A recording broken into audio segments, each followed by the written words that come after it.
യുവനടിയെ ബലാത്സംഗം ചെയ്തെന്ന കേസിൽ നടൻ സിദ്ദിഖിന്റെ അറസ്റ്റ് സുപ്രീം കോടതി താൽക്കാലികമായി തടഞ്ഞു. 2 ആഴ്ചത്തേക്കാണ് അറസ്റ്റ് തടഞ്ഞത്. ശേഷം സിദ്ദിഖ് നൽകിയ മുൻകൂർ ജാമ്യ ഹർജി സുപ്രീം കോടതി വീണ്ടും പരിഗണിക്കും. അന്വേഷണവുമായി സഹകരിക്കണമെന്ന് കോടതി സിദ്ദിഖിനോട് നിർദ്ദേശിച്ചു. 2 ആഴ്ചത്തേക്കാണ് സിദ്ദിഖിന് സുപ്രീം കോടതിയുടെ സംരക്ഷണം. പരാതി നൽകിയ നടിയുടെയും സംസ്ഥാന സർക്കാരിന്റെയും എതിർപ്പ് തള്ളിയാണ് ജസ്റ്റിസ് ബേല എം ത്രിവേദി, സതീഷ് ചന്ദ്ര ശർമ്മ എന്നിവർ അടങ്ങിയ ബെഞ്ചിന്റെ നടപടി. സിദ്ദിഖിന് വേണ്ടി ഹാജരായ മുതിർന്ന അഭിഭാഷകൻ മുകുൾ റോത്തഗി പരാതി നൽകുന്നതിലുണ്ടായ 8 വർഷത്തെ കാലതാമസം ചൂണ്ടിക്കാട്ടി. സമാന സ്വഭാവമുള്ള കേസുകളിൽ മറ്റുള്ളവർക്ക് ജാമ്യം ലഭിച്ചിട്ടുണ്ട് എന്ന കാര്യവും അദ്ദേഹം എടുത്തുകാട്ടി.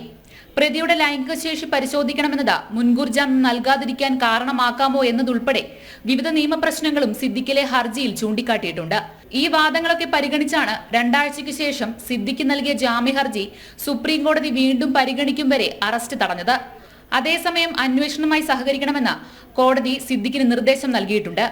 സിനിമയിൽ അവസരം വാഗ്ദാനം ചെയ്ത് 2016-ൽ തിരുവനന്തപുരം മസ്കറ്റ് ഹോട്ടലിലെ മുറിയിലേക്ക് വിളിച്ചുവരുത്തി ബലാത്സംഗം ചെയ്തെന്നാണ് അതിജീവിതയുടെ പരാതി.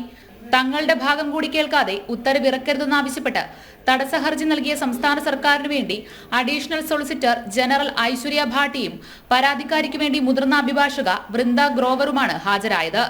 ജനം, ഡൽഹി.